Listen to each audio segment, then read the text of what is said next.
En algún momento de su vida, aprendió a defenderse a muerte. Seguramente por su miedo a la muerte, o bien por su miedo de muerte a no ser querido, por ser abandonado, su miedo a no ser suficiente. ¿De qué otra manera se había sido abandonado por alguien que suponía que tenía que haberle querido y cuidado? Eligió tener un lugar, eligió nadie me va a joder.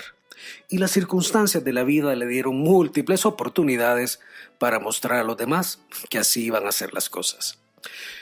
¿Conoces alguna historia de este tipo? ¿Has sido parte de la misma? El tiempo pasó, y por esas cosas de la vida, enfrentado en un momento de esos en que su neocorteza había quedado sometida a su cerebro límbico, tuvo una iluminación. Ciertamente, fueron dos.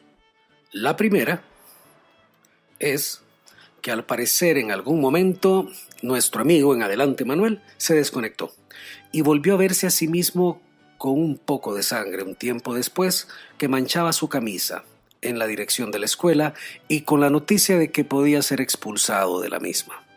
La otra iluminación vino con la resaca moral y el miedo. De nuevo el miedo. Ese a no ser querido aceptado, y entonces decidió que evitaría a toda costa el conflicto. Lo evitaría porque no podía controlarse en esas situaciones. Raro, ¿no? Porque bueno, en esta vez había lastimado a un chico, un compañero de la escuela, y como consecuencia su madre había tomado las medidas del caso y se corría el riesgo de no volver a algo que para él era tan importante, la escuela.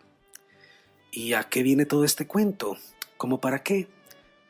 Pues quiero referirme a un doble mandato en este caso, un doble mandato elegido por este caballero, por Manuel, mismo que años después, bastante después, tenía a este cliente diciendo: no creí que fuera capaz rescatar algo de cada polo opuesto.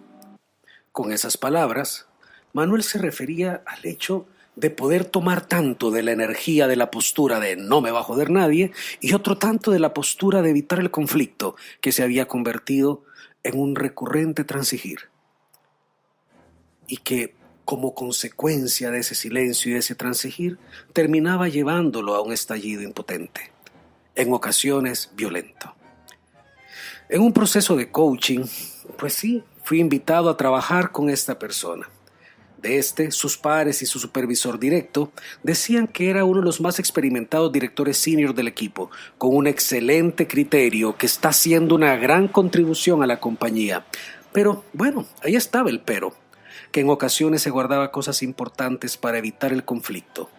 Y, en otras situaciones, llegado cierto momento, podía volverse un poco violento y dirigir su acción, atención y energía más a la persona que al asunto. Al parecer, frente a una situación que Manuel percibía como amenaza, él tenía dos repertorios posibles nada más. Obviamente programados de manera inconsciente. Por un lado, callar, desconectarse y transigir.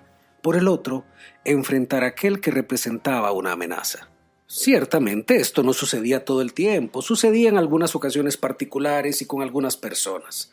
No entraré en más detalles de lo que se distinguió en el proceso o de las interpretaciones que ha construido el cliente. Deseo aterrizar en esta historia, en cómo los programas aprendidos, nuestra historia, los reforzamientos recurrentes y la propia profecía autocumplida crean el contexto adecuado para que en ciertas ocasiones, como es el caso de Manuel, únicamente dispongamos de un par de escenarios, de una paradoja, de un dilema, con la consecuencia, en ambos casos, tanto en los resultados del negocio, en la calidad de las reuniones, las relaciones y el bienestar o malestar del mismo Manuel. Todo lo anterior en el ámbito laboral, pero claramente manifestado también en el ámbito familiar. ¿Qué será que está detrás de que una persona querida, reconocida por su contribución, que es notable enseñando y entrenando personas, que es muy efectiva en su trabajo funcional específico, que tiene la formación del caso y que es tan recursiva? ¿Qué será que hace que en esos momentos no encuentre más que dos opciones? Pues bueno, deviene de su historia, deviene de sus mapas conceptuales y de aquello que él mismo a sí mismo se cuenta. Por lo que fue necesario en esta historia visitar esos caminos visitar esos mapas históricos.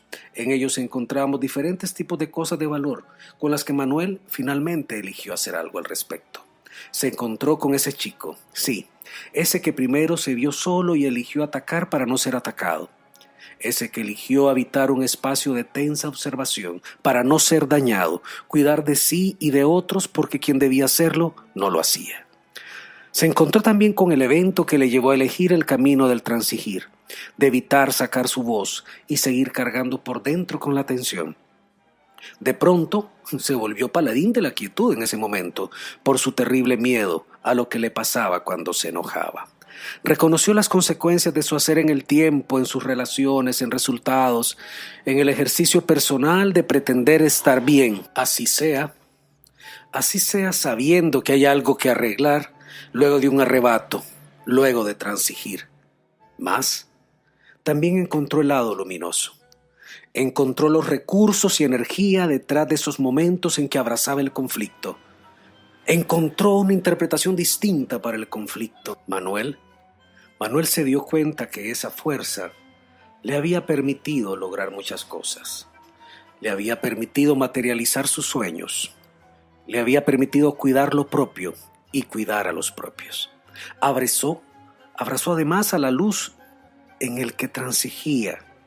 Valoró la pausa, celebró la particular manera de organizar las palabras y los hechos, claridad más estructura, y una perla más dentro de lo que encontró.